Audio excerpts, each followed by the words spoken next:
Link है, इसको लेकर केंद्रीय गृह मंत्री अमित शाह ने कहा है कि एनआरसी का सीएए से कोई लेना देना नहीं है और सीएए लागू होगा असम में और देश के दूसरे हिस्से। अमित शाह जी नहीं होगा।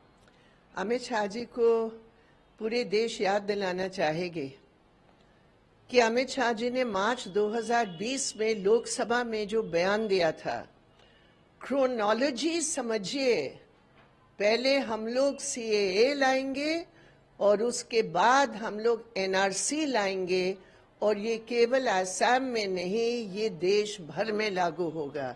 2020 मार्च महीना लोकसभा के रिकॉर्ड निकाल के देख लीजिए। और चुनाव के पहले जब असम में और पूरे नॉर्थ ईस्ट में और देश भर में जब इसका विरोध हो रहा है, तो अमित शाह जी ये कह रहे हैं कि एनआरसी और सीए का कोई लिंक नहीं है। तो पहले वो पूरे देश को बोले, तो लोकसभा को उन्होंने क्यों ये बयान दिया?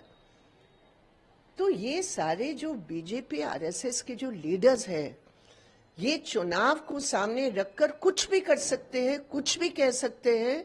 हकीकत जो है वो क्रोनोलॉजी है। या तो अमित शाह कहे कि हमने झूठ बोला लोकसभा में, हमने मिसलीड किया लोकसभा को, वो वापस ले उस बयान को।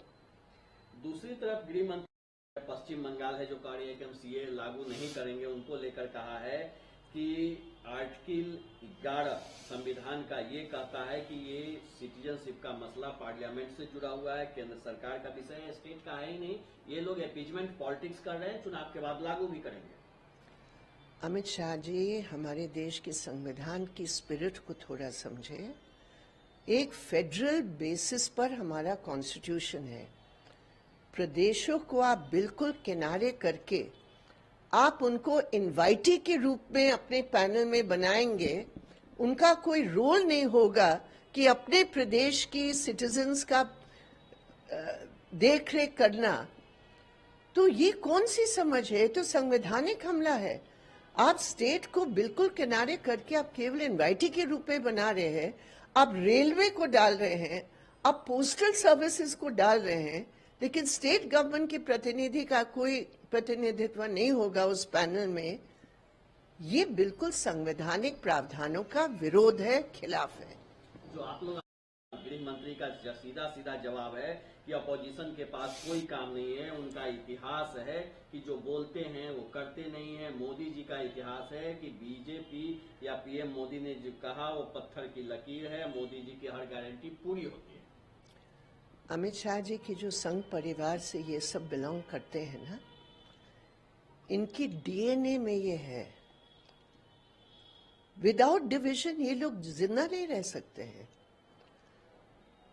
इनकी पूरी लाइफलाइन ध्रुवीकरण है, इनकी पूरी लाइफलाइन नफरत फैलाना है, इनकी पूरी लाइफलाइन कैसे हम हिंदुस्तान के लोगों के बीच में दरार पैदा करें। नहीं तो अमित शाह जी ये जवाब क्यों नहीं दिए कि 5 साल आप क्यों नहीं रूल्स को लेकर आए? आप एकदम चुनाव के पहले क्यों लेकर आए? क्योंकि आप ध्रुवीकरण करना चाहते इसलिए। और ये देश के लोग अच्छे तरीके से समझ लिए। अब वो बौखला गए हैं अमित शाह जी और उनके परिवार, इसलिए सब बोल रहे हैं और अपनी बातों को वो वापस प्रत्यक्ष और अप्रत्यक्ष रूप में ले रहे हैं।